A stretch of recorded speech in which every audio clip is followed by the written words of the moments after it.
is famous on many levels and for various reasons, both for good reasons and bad reasons. One of the legendary tales of Gotham City is the rivalry between Batman and the Joker.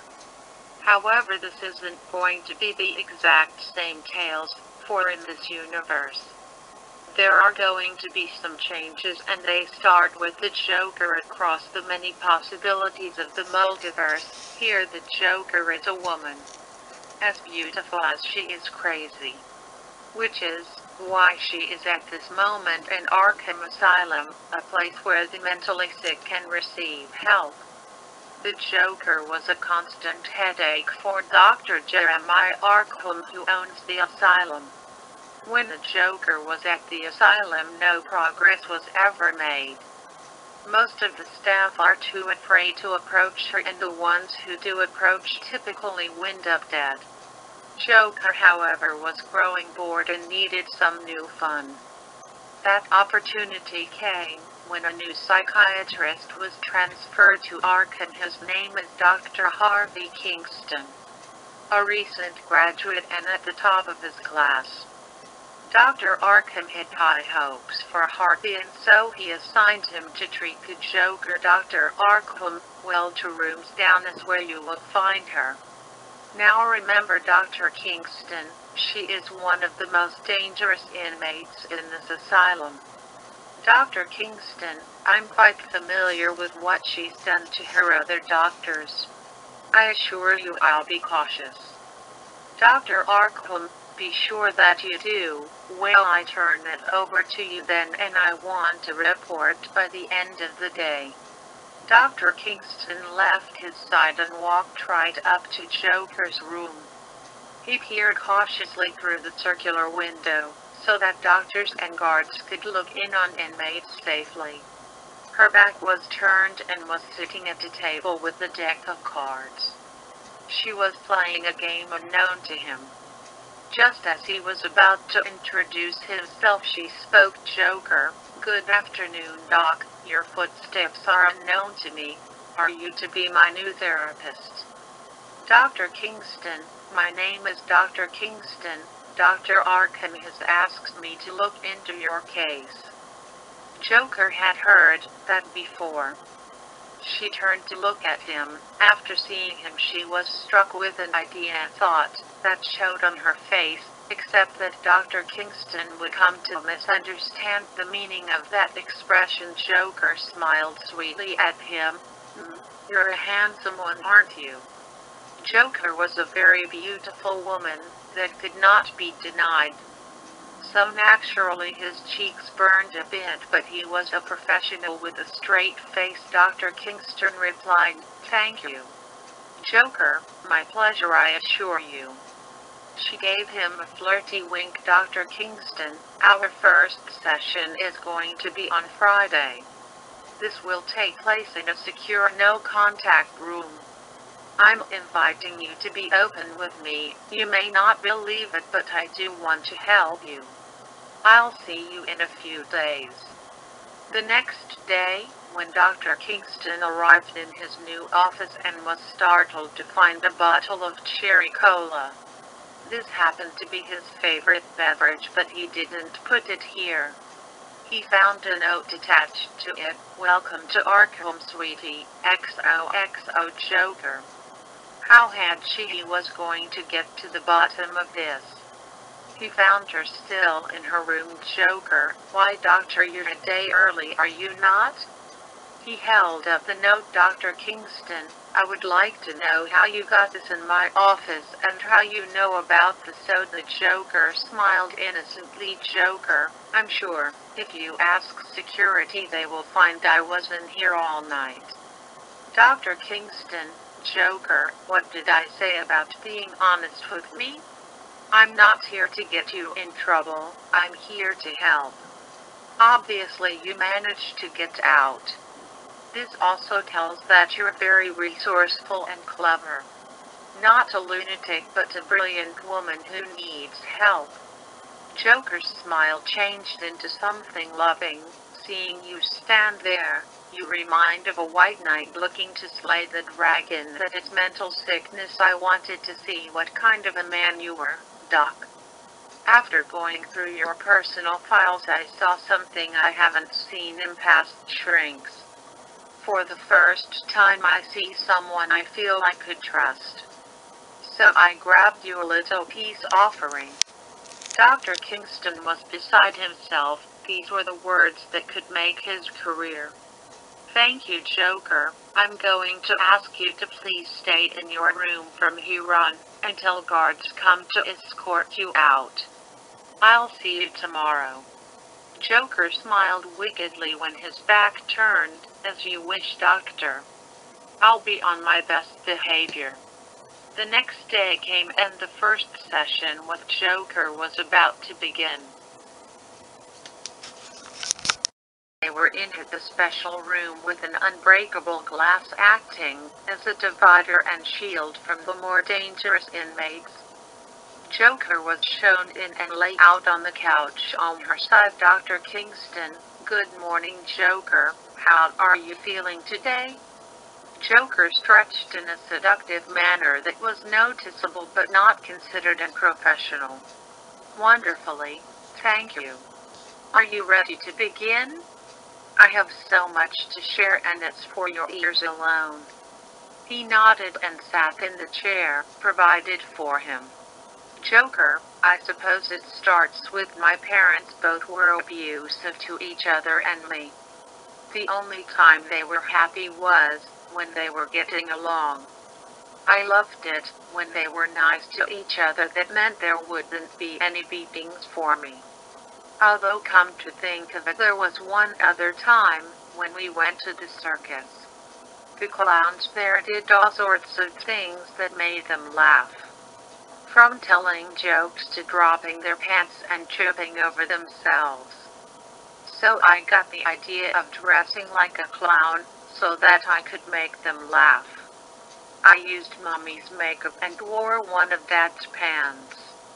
I came walking and smiling, and at the right moment I dropped the pants and tripped just like the circus clowns. Both she and Dr. Kingston laughed hard. He knew this wasn't professional, but the image in his mind was too good, until Joker continued in a sorrowful tone. They didn't laugh, instead they took turns slapping me around.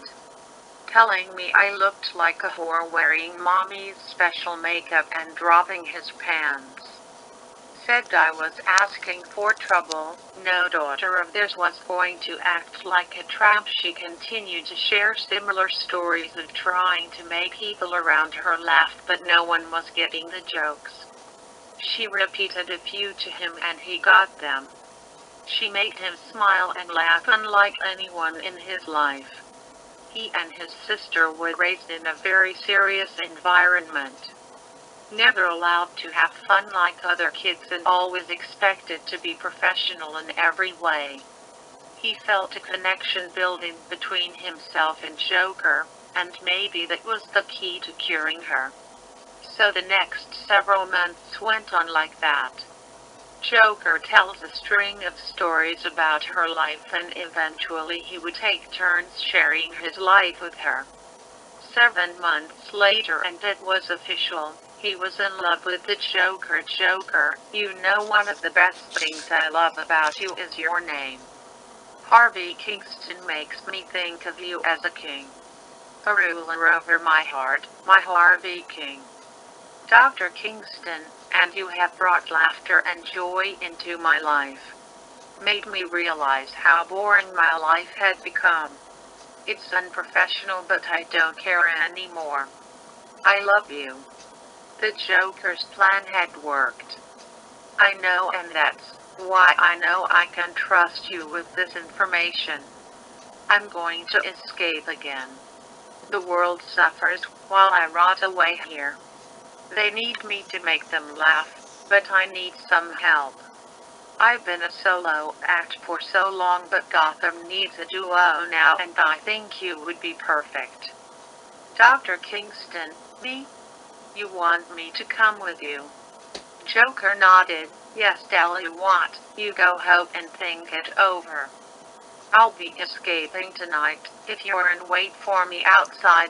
And if you're not, you can come back to work tomorrow to do the same old mundane job and live the same old mundane life. But I have a feeling I'll see you soon. She sent him a kiss, then knocked on the door to be taken back to her room later that night. The Joker, true to her word, escaped Arkham, and right outside in a purple convertible sat costumed figure Harvey. Well, hello, good looking. Need a ride? Joker, Dr. Kingston? Harvey, not anymore, cousin. Say hello to your new and improved Harvey King. She hopped in the car next to him and they drove away from Arkham and into the unsuspecting world. For the next 3 years, Harvey has been her loyal servant and lapdog. Date night tonight. The Wayne Charity Ball was in full swing. Many of the rich and famous citizens of Gotham were in attendance. Money was being donated to various orphanages throughout Gotham. Bruce Wayne, as usual, was hosting the event. Random attendant: Bruce, once again you have outdone yourself. This ball is an absolute success. Bruce, thank you, and remember to be generous with your donations. Raising money for the Gotham City orphanages was important to him, although he wished he was out patrolling the streets of Gotham as Batman with Barbara and Jason out there. He could afford to see to it that this event went smoothly. Suddenly there was a scream near the entrance and soon everyone was panicking. Bruce made his way to the front and wished he was in costume right now. Standing in the doorway was Joker and Harvey, wearing a tux over his usual get-up, and the Joker was wearing a striking purple dress. If it wasn't for the fact that she was the Joker, she would have been the most sought-after woman at the ball, because she was beautiful. She held a pistol casually in one hand, while Harvey was pointing a machine gun at the guests. Joker, ladies and gentlemen, I apologize for the interruption, but you see I got all dressed up with nowhere to go. But then Harvey here, said Harvey. Say, Miss J, isn't Bruce Wayne throwing a ball tonight? Joker pretended to gasp. Why, you're right, Harvey. Brucey is hosting a ball. Let's go, attendant. Here we are. Speaking of tonight's host, where is Mr. Wayne? He wanted to slip her away, so Batman could intervene, but he had no choice. He couldn't take the chance that innocent people could get hurt. Bruce, I am right here, Miss Joker. Bruce walked through the crowd to the front where he could be seen. As he walked, he pressed a hidden button on his belt to alert Barbara and Jason. Joker, there you are. Aren't you looking so dashing tonight? And please call me Joker. No need to be so formal. She turned to Harvey. Isn't this supposed to be a ball, Harv? There's no music. Harvey aimed his weapon at the band and they turned to look at Bruce. He smiled to help put them at ease, and they began to play. Joker, that's better. Well, Brucey, isn't customary for the host to ask a lovely lady for a dance. Bruce smiled. Forgive my manners, I was distracted for the safety of the other guests. May I have this dance? He put out a hand to her and she took it. The crowd made room in the middle of the ballroom and watched as the Joker held a gun on Bruce Wayne as they danced. Joker, you dance well, Mr. Wayne. I can see why you're such a lady killer.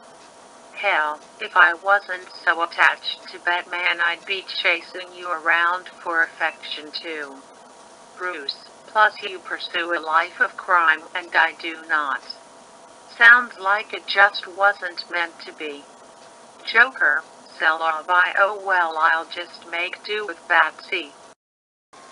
Bruce kept eyeing the gun resting on his shoulder. Oh, I'm sorry, does this little old thing bother you? Bruce, I have to admit that I'm not used to dancing with a woman holding a gun on me. Joker giggled. It's nothing personal, Mr. Wayne, you're just the bait for Batsy. Bruce, as your host, I hope you will not endanger the lives of my guests. Joker, well, aren't you the brave one? Not to worry, Brucey, I have no need for the rabble. I just need you. Bruce, I'll gladly cooperate, if you allow everyone to leave unharmed. Joker, they can leave soon, as Batman gets here. Bruce, but how is he supposed to know where to go, if everyone is still in here? Joker tapped her chin with the muzzle of the pistol. Good point. Harv, make some noise, for Batman, will you? Harvey nodded. He walked up to a nearby window and began firing his machine gun at it. Glass shattered and flew, as the bullets ripped through it. Joker turned back to Bruce. Joker, that should do the trick. Suddenly Harvey was attacked from behind, and standing over him was Batgirl and Robin. Joker looked around for Batman. Come out, Batman. Time to play. Batgirl, he's not here. Joker. Robin, you caused trouble on the wrong side of town. Joker was disappointed. What? Not here. On the wrong side of town? But I got all dressed up for him and he isn't even around to see me? Robin, I doubt he'd be impressed anyway. I know I'm not. Joker glared at him. You know Batsy really needs to teach you how to treat a ladybird boy. Robin, that's funny. You don't look like a lady. That one really made her angry. I liked the other Robin better, at least he had manners.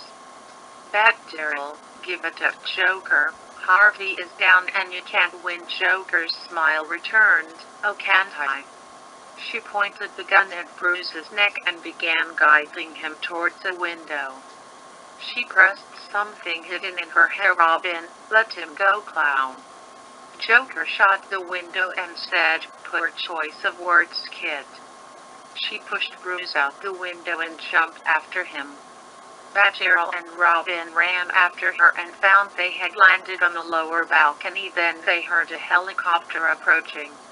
Joker pointed the gun at Batgirl and Robin and pulled the trigger. There were no bullets in it, just a sign that popped out. Witchery bang. Whoops, grabbed the wrong gun. I told Harvey 1,000 times the trick guns go on the left track and the real guns go on the right side, but luckily I still have this. She pulled out a grenade and threw it at the caped heroes. They leaped away from the window to escape the explosion. Joker then turned back to Bruce. Joker, well, Mr. Wayne, it turns out things didn't go according to plan tonight for either of us. But that doesn't mean we can't end the evening without a bang. She then grabbed his shirt and pulled him towards her, where she gave him a quick kiss on the lips. A little something to remember me by. Thanks for the dance. Joker then pushed him over the rail. One moment he was falling, the next he was grabbed by both Batgirl and Robin. He looked for Joker and saw her getting away in the helicopter. He listened to her laugh until the helicopter vanished from sight. Batgirl, you all right? Bruce nodded. What about Harvey? Robin, he's unconscious and I threw on some bat cuffs for good measure. Better get me back up there. Going to have to talk to the police once they arrive. I'll join you soon as I can. With that, Robin brought Bruce back up to the ballroom, and for hours he was stuck handling the police and making sure the guests were all right. The night hadn't been a complete waste. All the donation money that was collected at night was untouched by the Joker. Then there was Harvey King, the Joker's right-hand man. Gordon assigned his best man to take King to Arkham. Gordon, thanks for everything, Mr. Wayne. We'll take care of the rest. Bruce, thank you, Commissioner. I hope the rest of your evening becomes less eventful. Gordon, knowing the city, that's unlikely, but at least we have friends to help. He was of course referring to Batman and his allies. Bruce nodded, then entered the car with Alfred inside. Alfred, "Well, Master Bruce, shall I drive you home or will you be working tonight?" Bruce removed his costume from a secret compartment and nothing else needed to be said.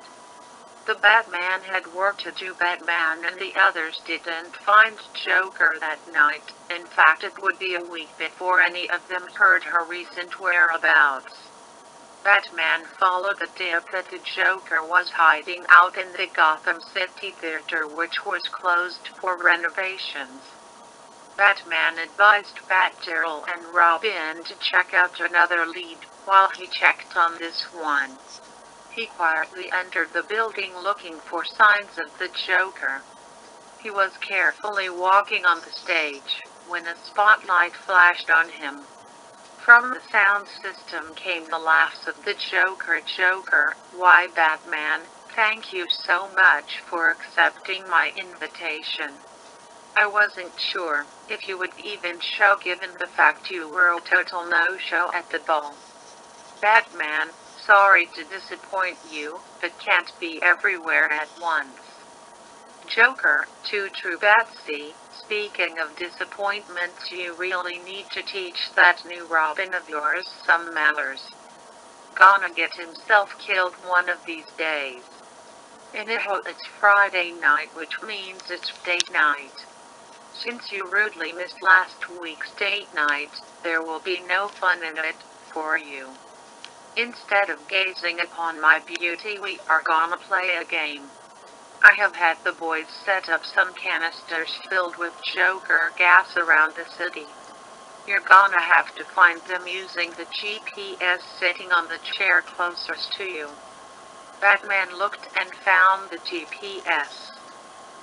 All on the timer. You will have 25 minutes to find and deactivate the mechanism that releases the gas. Oh, and Bats, the GPS doesn't give an exact location, just the general area. Better be quick, the clock starts now. Batman runs out of the theater with the GPS in hand. Once in the Batmobile, he activates the GPS to get all the locations. Next, he calls Batgirl as he drives to the first canister.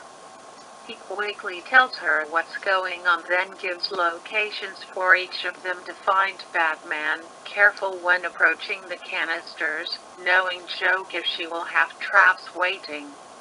Robin finds the first canister. It has a timer and mechanism attached to a nozzle.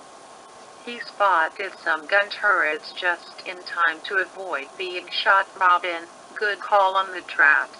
She's attached gun turrets to a motion sensor. Batman, take out those turrets but be careful. Robin, I'm always careful, this will be easy. Robin was able to figure out where the turrets were hidden. He then jumped the barrels by throwing his batarangs. The turrets jammed and exploded. This left the barrels peeled like bananas. Robin from there deactivated the mechanism. He saw that some shrapnel struck the canister. Had it struck any harder, the gas would have been released. Probably need to find a better way of taking out the turrets. Best not tell Batman. Batman and Batgirl were both able to find canisters and safely deactivated the turrets by taking out the motion sensors that activated them. Within 23 minutes, the last of the canisters were located and deactivated. Suddenly, the GPS vanished and Joker's face appeared. Joker didn't look happy. "Joker, I'm disappointed in you. Bet you called the kids in for help. This was supposed to be a game between Mommy and Daddy." Batman, when lives are on the line, I don't play by the rules. Joker, well, just for that you don't get a good night kiss and don't even bother coming back to the theater. I'm quite upset with you. The connection was cut, then a new display appeared. It was a clock and it was counting down 543. Batman attached the GPS to his grapple gun and shot it straight in the air. There was a small explosion and from the sky fell colored confetti. Robin, looks like Dad is sleeping on the couch tonight, he said, while elbowing Batgirl's arm. They both laughed, until Batman turned to glare at them. Do I make you blush? Darkness. He was alone in the dark. Batman went to reach for his flashlight, except he could barely move. He was being restrained by something. When did that happen? He thought back.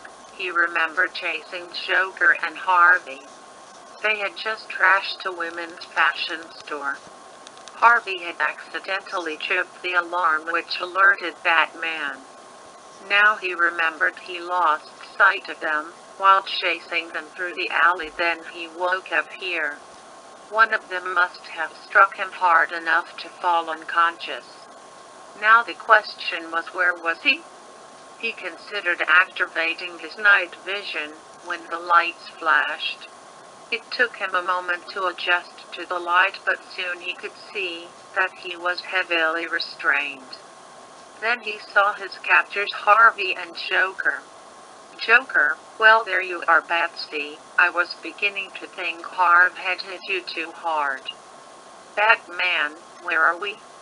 Harv, in one of Miss J's safe houses, of course. Joker walked over to Batman.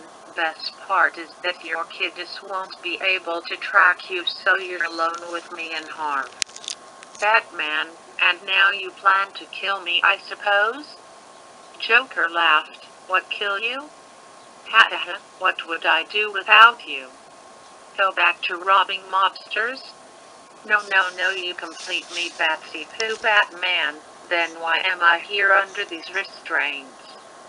Joker bopped his nose. Oh, come now, Batsy, it's called foreplay, she giggled, as she walked back to Harv. Actually, I figured, since we gave you such a conk on the old noggin, that we should bring you home to make sure you were alright. Wouldn't want some third-rate street punk hurting you now, would we? Batman, now that you know I'm safe, how about releasing me? Both Harvey and Joker laughed hard at that.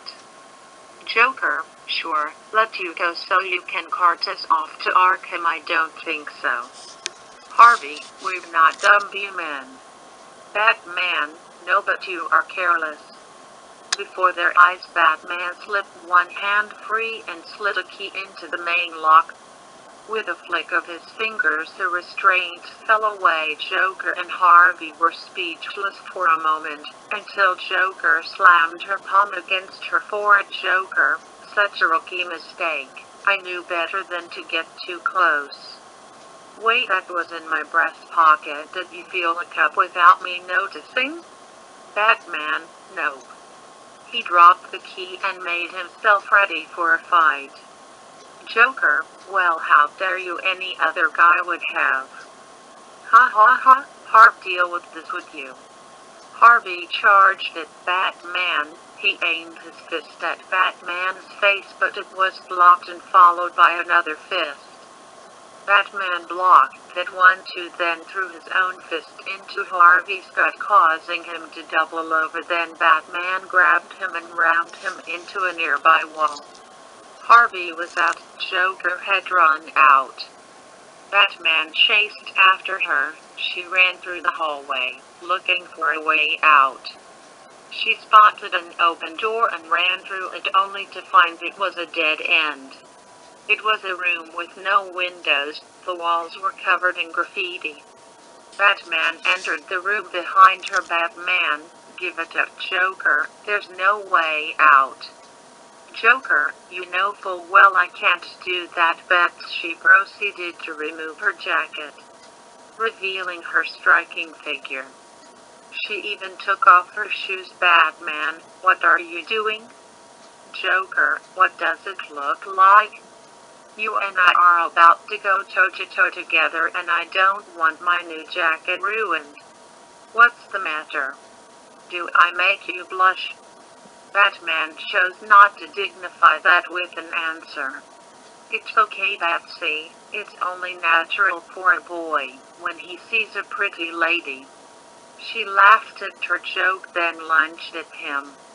They exchanged blows, but Joker was throwing most of the punches. He swept her legs out from under her and landed hard on her well-shaped behind. She rubbed her tailbone, then jumped to her feet. She brought her leg straight up and kicked his jaw. She heard a rib and checked herself over. She spotted the long tear in her skirt. Joker, and now look at what you've done. This skirt wasn't cheap, you know, Batman. Perhaps you should have come quietly. Joker, yeah, like that was really going to happen. Well, if you get flashed, it's your fault. They engaged again. Joker throwing punches and kicks, while Batman blocked them. Without warning, Joker began covering her chest and called out, "Time out. Time out. I've got a nip slip here." Batman turned his head away to give her privacy, but suddenly she made a mad dash for the door. She laughed at how she fooled him. "You fell for the old nip slip gag, ha ha ha." She got through the door, then turned around just in time to slam the door in Batman's face. He had slammed hard against the door and fell back. "Joker, you know, Batsy, if you were more of a pervert, that gag wouldn't have worked, but hell, I kinda like that about you." Tootles. She took off down the hall.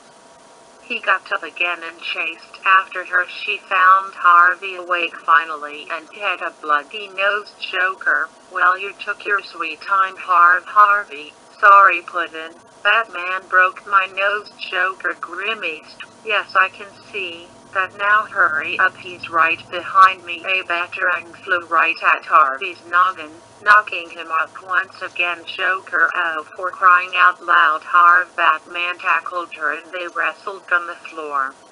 It didn't take long for him to cuff her. "You, Batsy, I didn't realize you were into kinky stuff." Joker sat up and kissed him until he pulled away, then hauled her to her feet. "Batman, you and Harvey are going back to Arkham."